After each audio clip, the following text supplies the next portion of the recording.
저는 이제 군대에서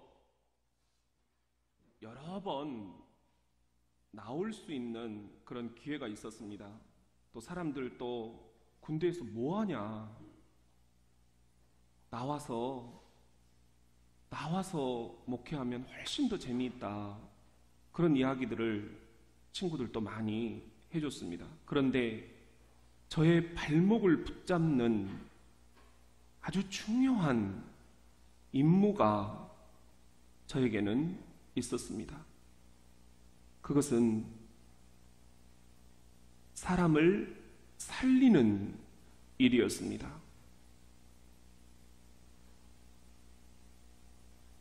많은 장병들이 군생활의 의미를 못 느끼고 스스로 목숨을 끊는 그런 일들이 1년에도 수없이 제 눈앞에서 목도가 됐습니다. 그런데 그런 친구들을 안고 함께 울어주는 일, 그들이 가면서 그래도 한번 살아보겠다라고 인사를 꾸벅하고 나를 안아주고 오히려 걱정하지 말라고 염려하는 나를 그렇게 오히려 위로하면서 가는 그 모습들을 보면서 저는 안도의 한숨을 쉬고, 누군가는 이 자리를 지켜야 되겠구나. 그게 24년이 됐어요. 우리는 이렇게 질문하죠. 나는 왜 여기에 있는가? 나는 어디로 가는가? 무엇이 삶의 목적이란 말인가? 하나님은 계신가? 내가 죽을 때 어떤 일이 벌어질까? 죽은 다음에도 삶이 있을까?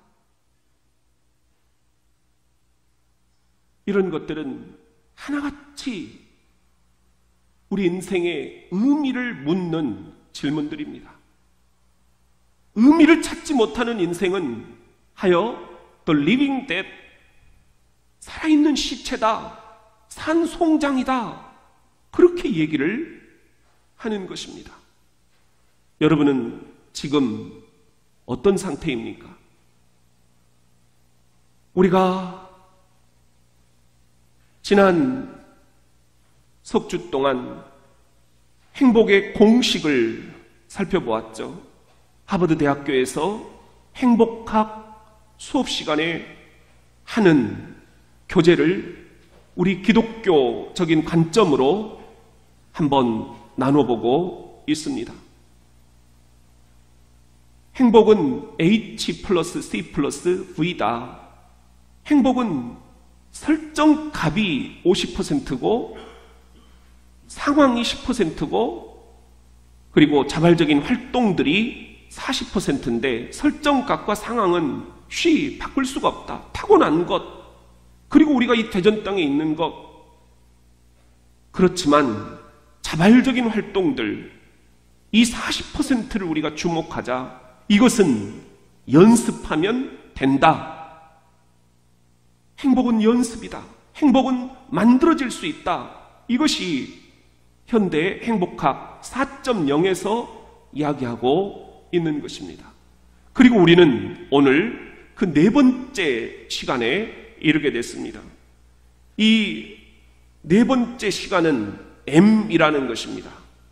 우리 이것을 페르마스다, 그렇게 얘기를 했죠.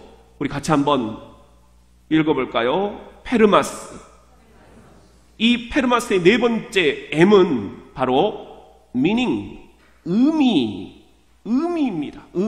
의미를 느껴야 인생은 행복으로 나아갈 수 있다.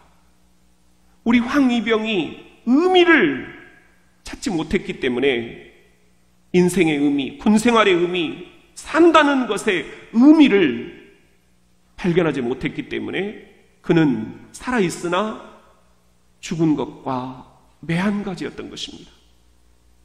이 M은 좀 더 구체적으로 얘기하면 meaning of life입니다. 삶의 의미입니다.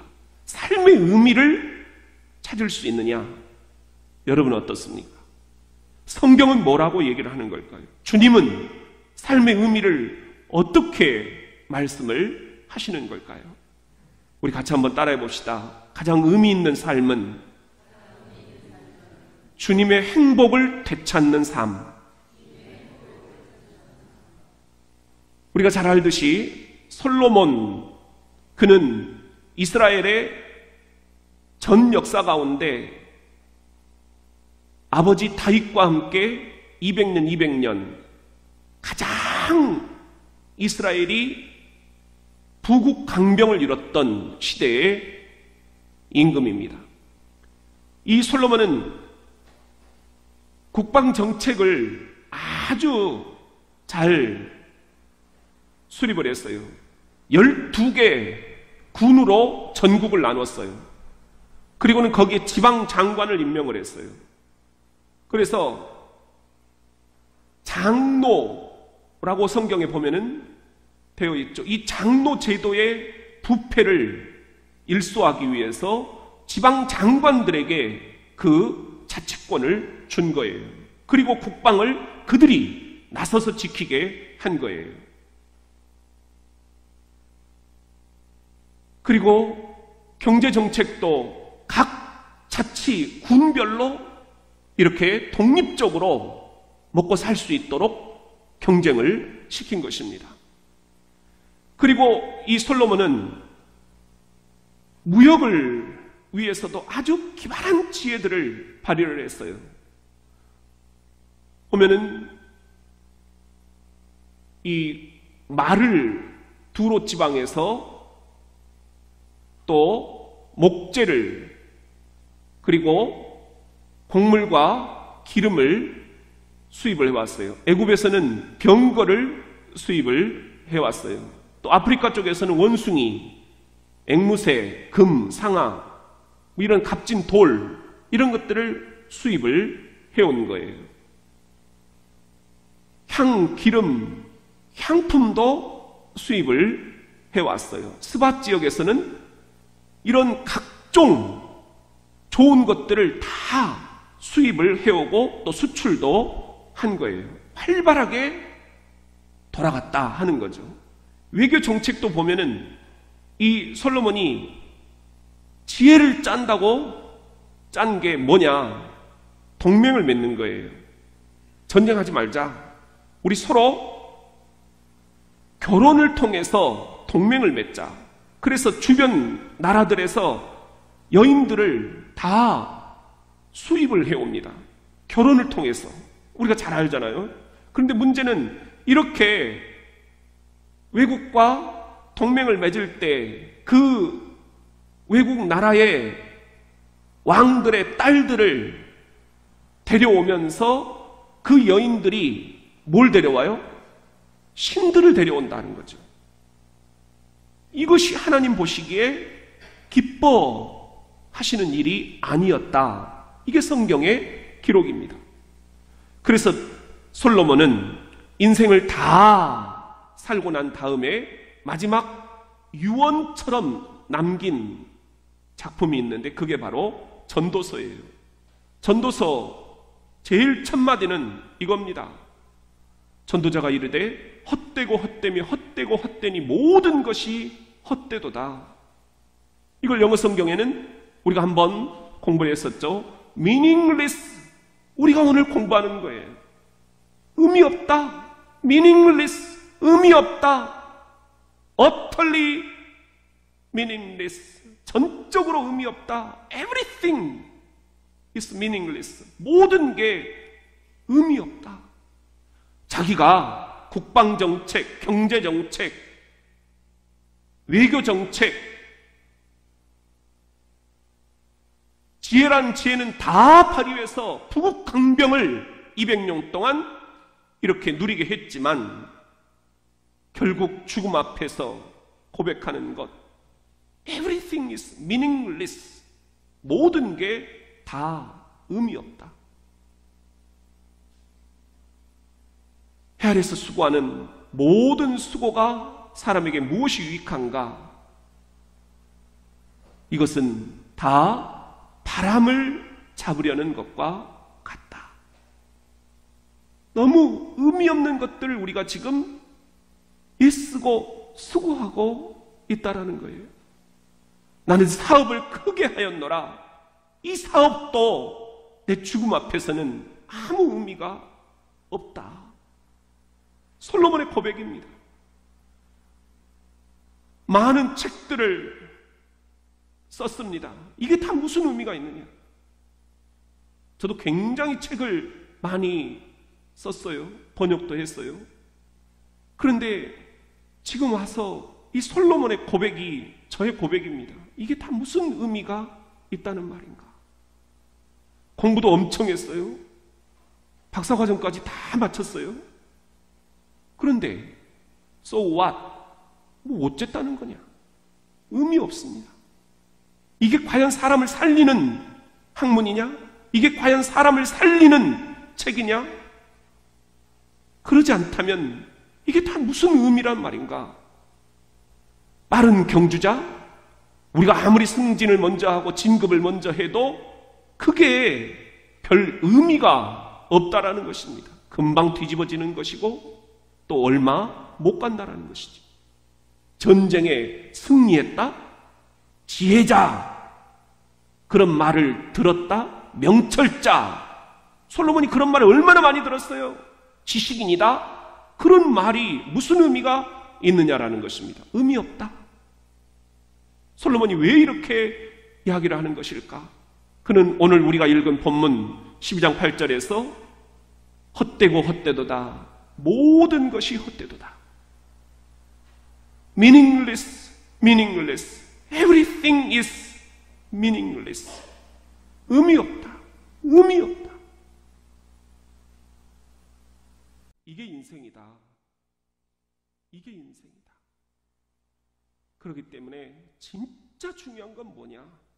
너는 청년의 때에 너의 창조주를 기억하라. 이거 외에는 방법이 없다. 혼고한 날에 이르기 전 아무 낙이 없네. 해와 달과 별들이 어둡기 전, 비 온 뒤 구름이 다시 일어나기 전, 너의 죽음이 직면해 오기 전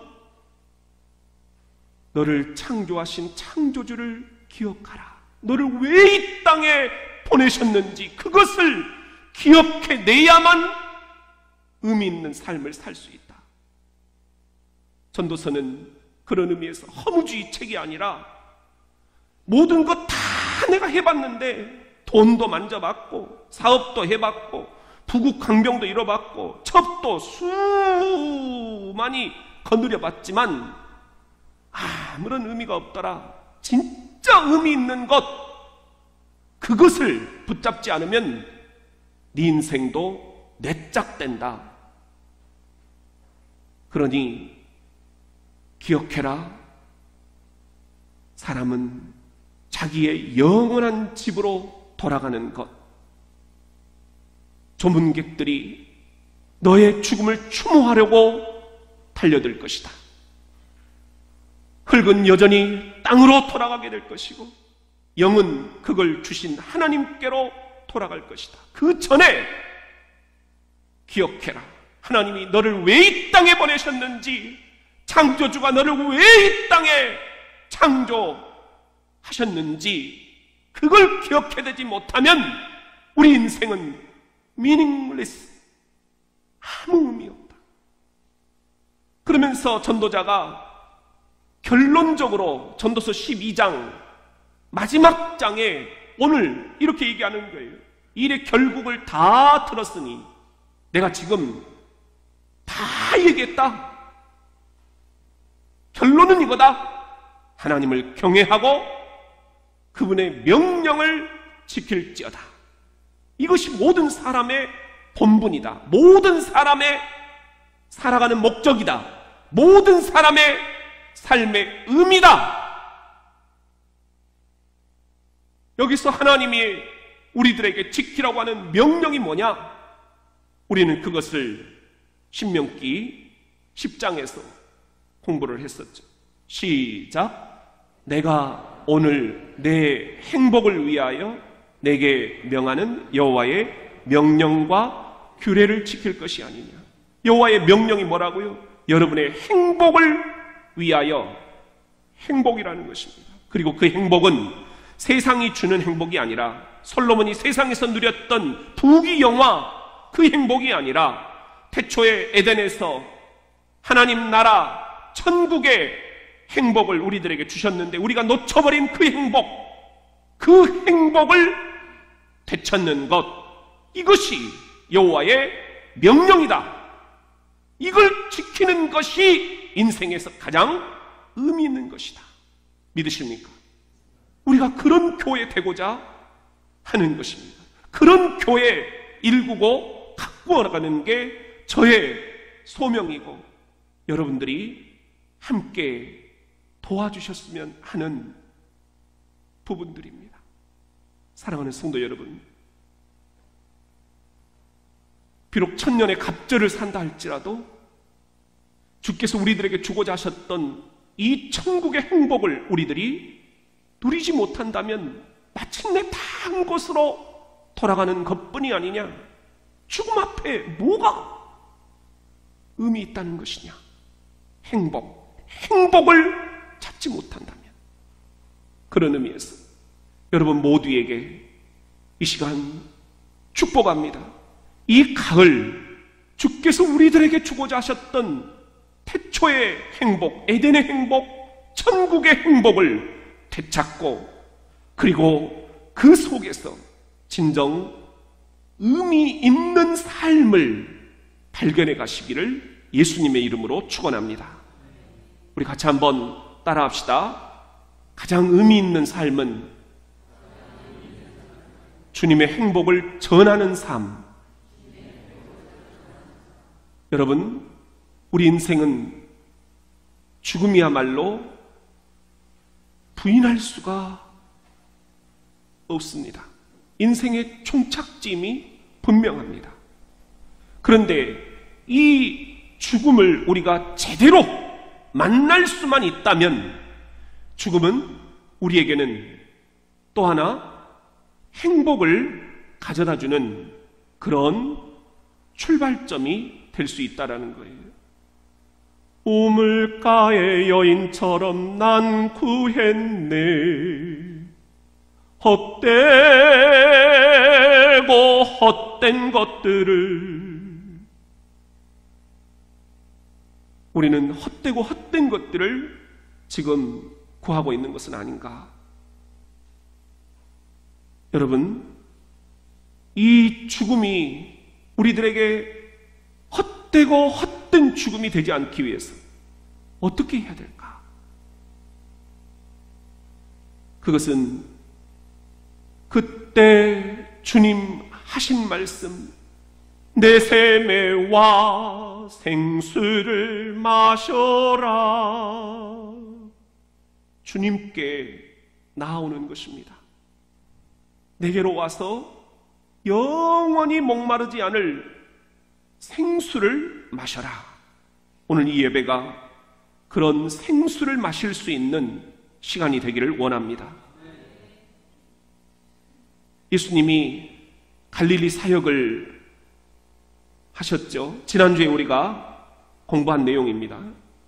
갈릴리에서 2차 집중 제자 훈련을 시키셨어요. 그때 제자들이 하나님 나라에서는 누가 큽니까? 엉뚱한데 관심을 갖고 있었어요. 나는 나중에 예수님이 먼 자리 하나는 주실 거야. 그때 예수님은 하나님 나라에서 진짜 큰 사람, 큰 인물은 그런 자리 생각하지 않는다. 하나님 나라에서 큰 사람은 용서를 베풀 수 있는 결단을 하는 사람, 그런 사람이 천국에서 큰 자다. 그렇게 얘기를 하셨어요. 그리고는 예수님이 이제 갈릴리로 올라가시는 거죠. 갈릴리에서 예루살렘으로 올라가셔서 거기서 이제 예수님은 마지막 이제 주간을 맞이하십니다. 주일과 그리고 화요일, 그리고 여기에서 신앙 논쟁이 벌어집니다. 예수 당신은 누구냐? 나는 시편 110편을 성취하려고 이 땅에 왔다 말씀을 하시죠. 그리고 세종 목요일에 이제 제자들의 발을 씻어주시면서 내가 너희들의 발을 씻어준 것처럼 너희들도 서로 발을 씻어줘라, 사랑해줘라. 우리는 그렇게 잘 안 하죠. 그리고는 성만찬을 베푸십니다. 이 마지막 만찬, 여기에서 예수님이 새 언약을 발표하시죠. 내가 가면 성령을 너희들에게 선물로 보내주겠다. 성령이 이제 너희들과 함께 하게 될 것이다. 그리고 금요일에 십자가를 지시고 돌아가십니다. 그리고는 예수님이 안식 후 첫날 저녁 때 제자들이 모인 곳에 오셔요. 너희에게 평강이 있을지어다. 평강은 샬롬이다. 이 샬롬은 오늘의 언어로 번역을 한다면 주님이 태초에 우리들에게 주고자 하셨던 행복이다. 너희에게 태초에 에덴에 그 행복이 있을지어다. 이렇게 인사를 건네신 거예요. 그런데 그 말귀를 못 알아먹었어요. 그러니까 다시 한번 너희에게 태초에 내 아버지께서 너희에게 주고자 하셨던 그 행복이 있을지어다. 아버지께서 나를 보내신 것 같이 예수님을 뭐하라고 보내셨어요? 태초에 우리 인생들이 맛보았지만 잃어버리고 이 신라곤에서 지금 전혀 행복하지 못하게 살아가고 있는데 그 행복을 되찾아 주려고 예수를 보내셨듯이 나도 너희를 보내노라. 예수가 우리를 왜 보내셔요? 행복해하지 않는 우리 황희병과 같은 그런 인생들에게 주님의 그 되찾아 주려고 하셨던 그 행복을 너희들도 전해줘라. 이 임무를 우리가 지금 받고 있다라는 거예요. 이 미션, 이걸 여러분들이 놓쳐버리면 안 된다라는 거예요. 이 말씀을 하시고 저는 굉장히 이 대목이 아름다운 상상이 가요. 제자들을 향하여 숨을 내쉬며 성령을 받아라. 이 성령, 이것은 우리가 지금 뭐 기도원에서 얘기하고 그 다음에 우리가 막 박수치면서 성령 받아라 성령 받아라, 우리가 이러다 보니까 그 의미를 자꾸 놓쳐버려요. 성령은, 여기서 얘기하는 성령의 본질은 주께서 우리들에게 에덴의 행복을 이웃들에게 전하라고 보내시는데 그냥 가면 적들에게 먹히니까, 영적 전쟁에서 지니까 성령을 받고 가라. 성령 받고 목회하고, 성령 받고 설교하고, 성령 받고 기도하고, 성령 받고 찬양하고, 성령 받고 전도해라. 성령 받고 직장생활하고, 성령 받고 자녀들을 양육해라. 이 성령이 뭐냐? 주님이 우리들에게 주고자 하셨던 태초에 하나님의 숨결, 진흙덩어리, 우리에게 아버지 하나님께서 코에 생기를 불어넣으시자 생명이 되었다 그랬잖아요. 바로 이 하나님이 우리 진흙덩어리 인생들의 코에 불어넣으신 그 숨결, 이게 성령, 하나님의 영입니다. 하나님은 어떤 분이셔요? 너무너무 우리를 창조해 놓으시고 행복해 하셨던 분.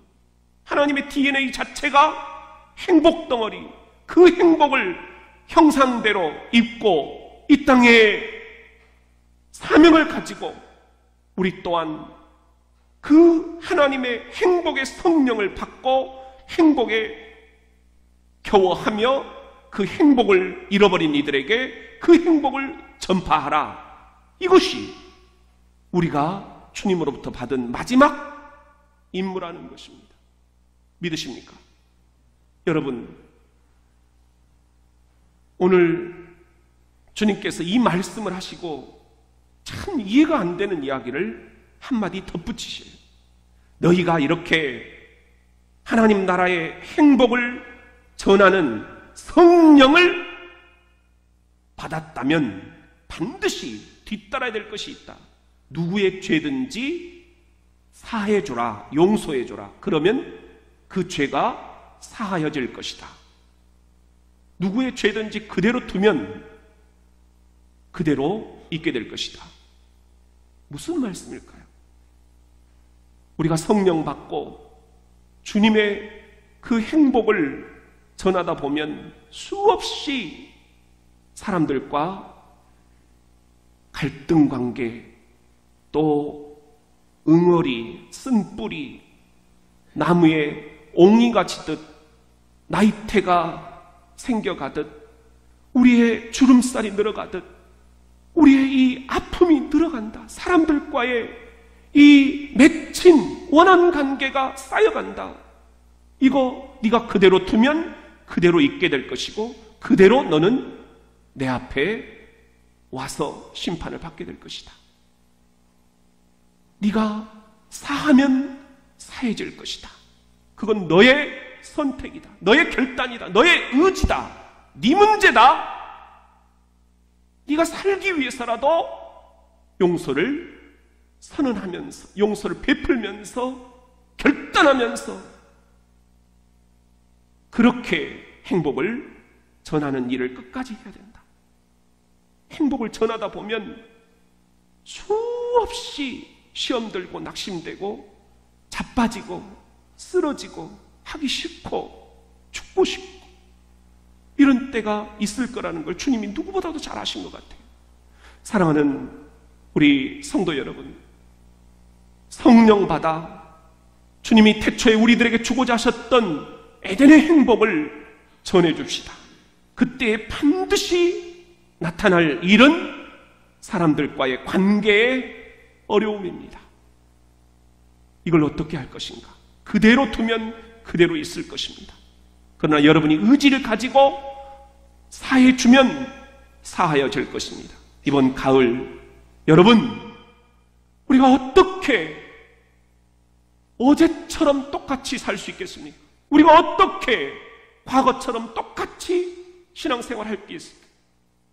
뭔가 달라져야 되고 뭔가 업그레이드가 돼야 되지 않겠습니까? 우리 이 주님의 행복을 전하면서 때로는 겪게 되는 이 수많은 인간관계의 갈등을 예수의 이름으로 다 사해줘버리고 진정한 행복을 맛볼 수 있도록, 그게 삶의 의미 아닌가요? 이 의미를 붙잡을 수 있기를 예수의 이름으로 축원합니다. 우리 같이 한번 따라합시다. 가장 의미 있는 삶은 주님을 행복하게 해드리는 삶. 우리가 죽음 앞에서 다른 건 아무것도 소용이 없다. 행복하게 살았는가? 이거 딱 하나입니다. 오늘 이제 우리가 보게 되는 이 고린도 후서, 이것도 보면은 사도 바울이 3차 선교 여행을 할 때 기록된 거예요. 3차 선교 여행은 여기 보시는 것처럼 이제 에베소에서 고린도 전서를 집필을 하죠. 고린도 교회에 문제가 있다. 장로들이 와서 이야기를 하니까 그것을 이제 이 사도 바울이 편지를 써보내고, 그리고 나중에 한번 방문을 해보는 것으로 학자들은 추정을 해요. 그런데 이 고린도 교회가 사도 바울을 거절을 해요. 환대를 안 해줘요. 그래서 다시 돌아와가지고 이제 눈물로 쓴 편지를 디도에게 쥐어서 보냅니다. 그리고는 이제 계속 선교 여행을 하는데 이 빌립보에서 그 눈물로 쓴 편지를 쥐어보낸 디도를 만나게 돼요.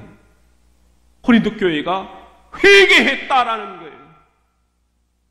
그걸 듣고는 너무너무 위로가 됐어요. 그래서 다시 써보낸 편지가 바로 고린도 후서예요. 그래서 이 고린도 후서에는 사도 바울이 위로라는 단어를 굉장히 많이 사용을 하고 있어요. 여러분, 이 고린도 후서가 오늘 우리 읽은 세 번째 이제 본문입니다. 여기 보면은 우리가 낙심하지 말아야 된다. 겉사람은 낡아지나 우리는 이렇게 죽음 앞에 너무 허무하지만 속사람은 날로 강해질 수 있기 때문이다. 그리고 우리는 잠시 환난을 받을 수 있다. 그러나 지극히 크고 영원한 영광, 이게 우리를 기다리고 있다. 낙심하지 말아라. 믿습니까? 우리가 주목해야 될 것은 보이지 않는 것. 보이는 것은 잠깐이고 보이지 않는 것은 영원하기 때문입니다. 이렇게 사도 바울이 이야기를 하고는 사도 바울이 유언과도 같은 이야기를 하고 있어요. 우리는 지금 솔로몬의 유언 전도서에서 읽었습니다. 예수 그리스도의 유언, 우리는 성령 받아라 읽었습니다. 사도 바울의 유언을 우리는 또 읽게 됩니다. 이거예요. 시작. 그런즉 우리는 몸으로 있든지 떠나든지 주를 기쁘시게 하는 자가 되기를 힘쓰노라. 나도 곧 떠난다. 너희들도 곧 이 세상 떠나게 될 것이다. 그게 중요한 게 아니다. 죽든지 살든지 주를 기쁘시게 하는 자, 이게 진짜 의미 있는 삶을 사는 인생이다.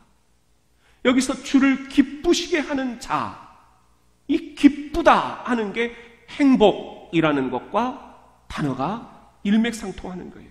주님을 기쁘시게 해드리는 자, 주님을 어떻게 행복하게 해드리는 자, 이게 진짜 의미 있는 인생을 사는 자다. 웨스트민스터 신앙요리문답이라는 게 있죠. 기독교 2000년 역사에 신앙 고백문 가운데 가장 많이 회자되는 거예요. 우리가 세례를 받을 때 이 신앙 문답, 질문과 답변을 공부를 하죠. 거기에 첫 번째 질문은 이런 거예요. 사람의 제일 되는 목적이 무엇입니까? 사람에게서 가장 의미 있는 게 뭡니까? 의미 있는 삶, 그걸 묻는 거예요. 그 답은 이런 거예요. 시작. 하나님을 영화롭게 하고 그분을 영원토록 즐거워하는 것입니다. 하나님을 영화롭게 하고, 이건 우리가 잘 알아요. 하나님께 영광. 그런데 그 다음을 자꾸 놓쳐버리는 거예요. 그분을 영원토록 즐거워하는 것. 이게 뭘까? 즐겁다. 이 또한 행복이라는 단어와 같이 연결이 돼 있어요. 성경에서 기쁨, 즐거움, 이것은 토브, 하나님의 행복과 같은 의미로 사용이 되고 있어요. 그분을 영원토록 즐거워한다는 것은 그분을 영원토록 행복하게 해드린다는 거예요.